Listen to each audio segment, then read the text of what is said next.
The word faggot is a word of fear. It is used by ignorant individuals who either are afraid of their own sexual identities or who in turn are intimidated by those who stand in the comforts and confines of their own. As a community, we have got to stop using the word faggot to define and label our own brothers. Because for as long as we continue to use the word faggot, we continue to give the power to outside entities to use it against us.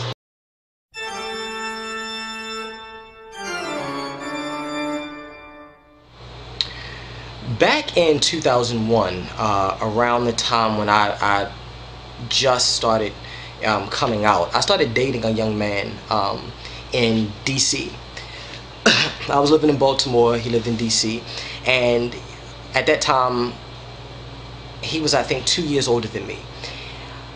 Being around him was, at that point in my life, the first time that I had ever heard the word trade used.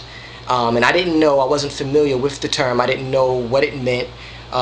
But being around him so often, and for the 3 or 4 months that we dated, you know, I began to come into terms as to what trade meant.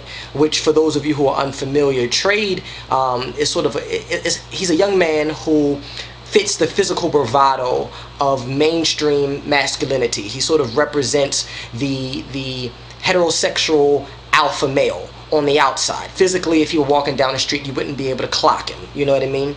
And the dude I was dating, I think, considered himself to be trade. You know, as we tend to say in society, a piece of trade. I remember one time we were in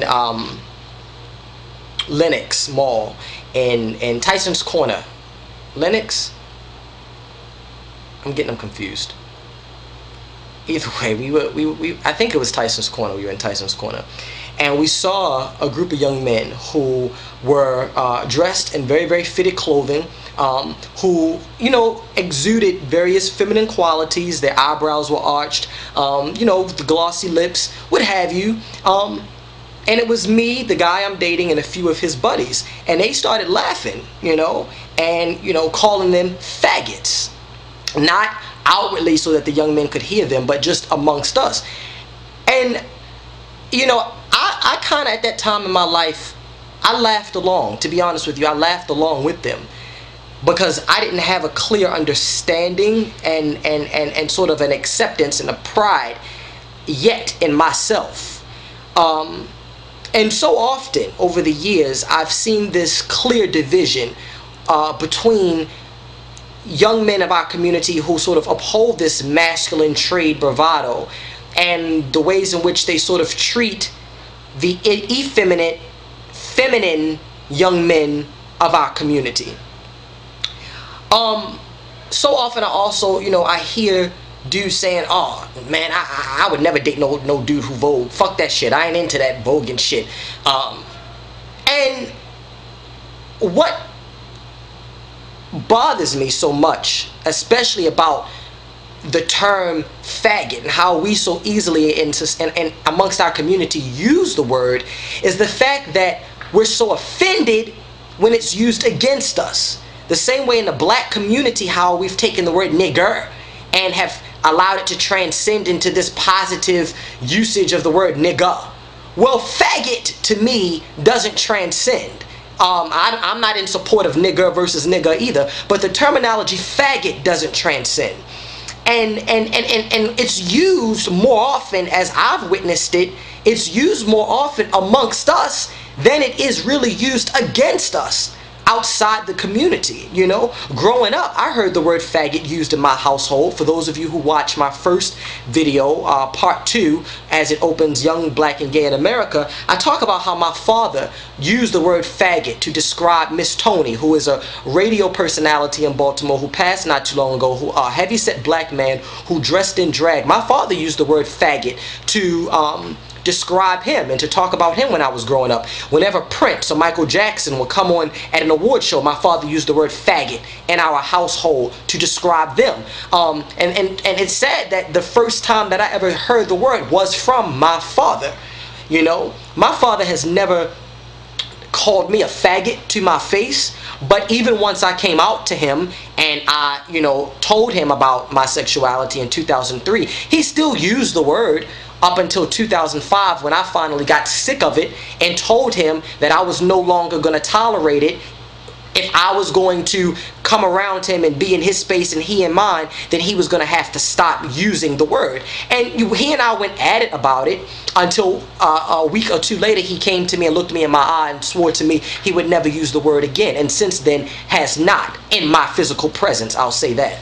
But, you know, I sort of associate with people from every gamut. I have friends in every gamut across the board you can imagine, you know, and I've brought them all together. Last year I had a birthday party and I brought them all together. But I say that to say that to sort of just break down the notion that there is so much division in our community, period, in society, period, that it's damaging and disparaging to even for gay men, masculine gay men who naturally exude that bravado, to chastise the young men of our community who just naturally exude feminine qualities, you know. And I sometimes wonder, I don't know how many of you are familiar with this whole, for those of you who are familiar with the ballroom scene, who are familiar with the realness with the twist category, how young men come out dressed as boys and get their tens. They get basically approval from a judges panel of 9 judges who approve or solidify their masculinity, and then once they receive their tens, they come back out in vogue. And I wonder,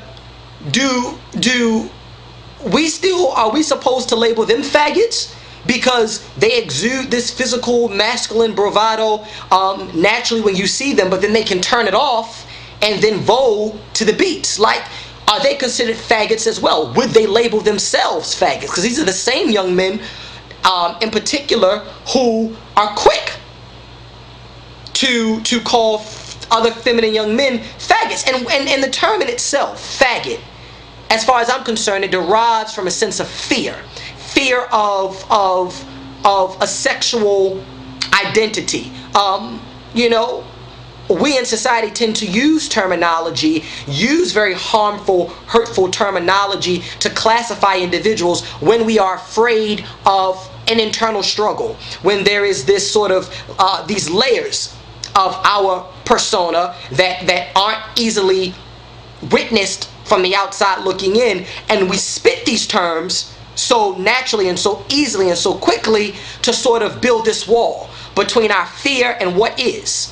Do you know what I mean? That's where, as far as I'm concerned, that's where the term faggot derives. And we've got to stop using it against ourselves. Because if we don't stop using it against ourselves, then it does deem it to be okay for it to be used against us by those in society from the outside who hate us for being who we are.